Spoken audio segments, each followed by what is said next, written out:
or the Apple App Store today. Digicel, better together.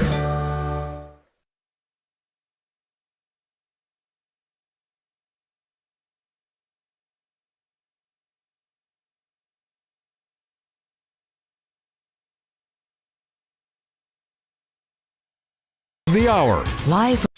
The Hour. Live. This is the news on top of the hour. Live from our studio in Georgetown. Kaieteur Radio, 99.1 FM.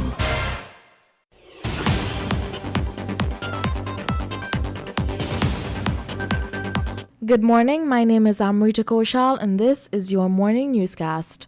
Without further ado, let's get to the news in detail.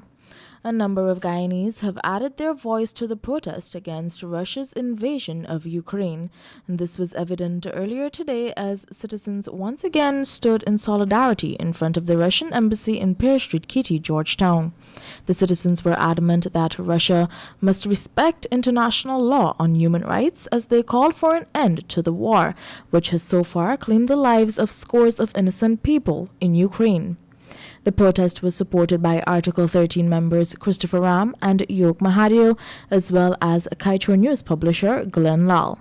All the prominent members of society, such as Mr. Kit Nascimento and Opposition Member of Parliament Shara Duncan, were present in support of the call for peace. Glenn Lal stressed the importance of Guyanese condemning the actions of Russia, as the country is also in a similar situation where Venezuela has been claiming part of its territory, Essequibo. He said, quote-unquote, "Because of this, I am here supporting the Ukrainian people because at the end of the day, anything can go wrong here and we would need the support of the world."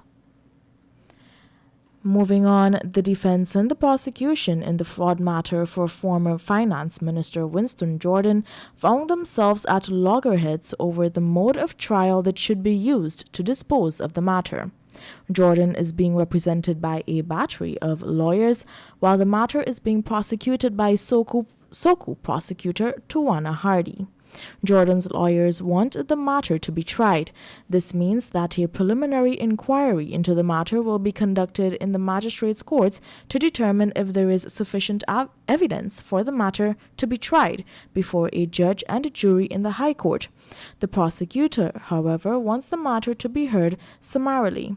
This means the prosecutor wants the matter to be tried in the magistrates' court as opposed to it going before a judge and jury.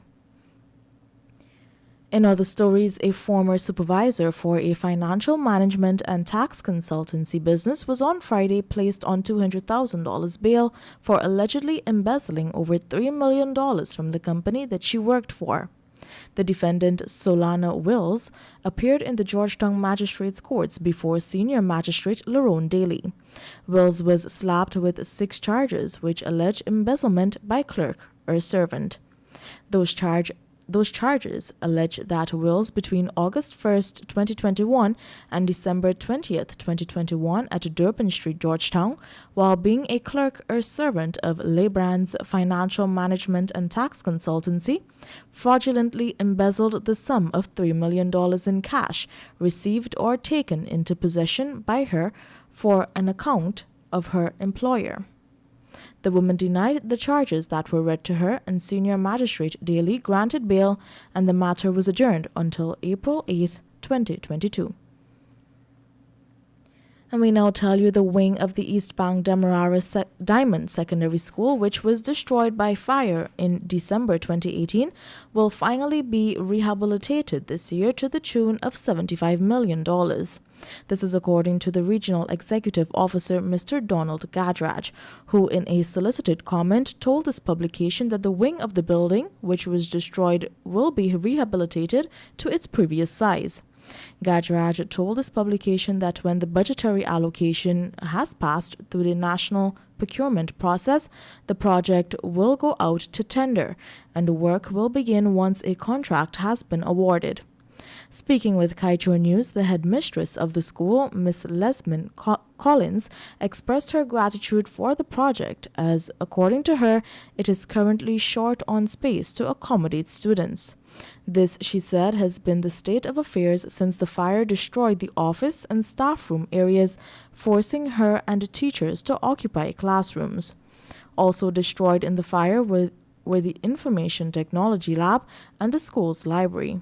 The project, once completed, will also save students from traveling to the National Center for Educational Resource Development in order to write their examinations due to the lack of resources at the school. And finally, we tell you the owner of a shop in Barometer, Northwest District, Region 1, is presently assisting police with investigations after a dead man was on Wednesday found in front of his premises.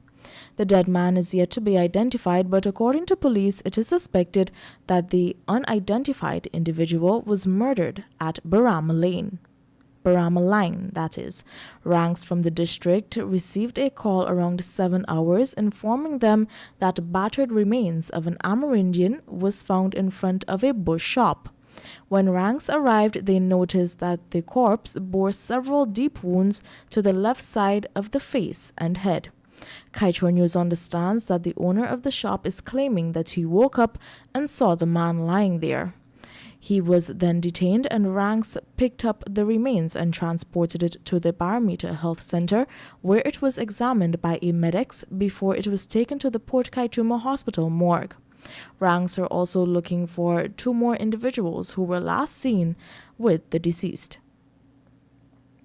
And with that, we have come to the end of your nightly newscast. My name is Amrita Koshal, and you are listening to Kaieteur Radio.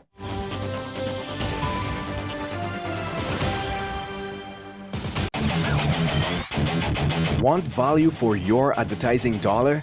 Then place your ads on Kaieteur Radio's newscasts. Streamed live on 6 different mediums, reaching hundreds of thousands. Advertise today and watch your dollar grow. Call us on 225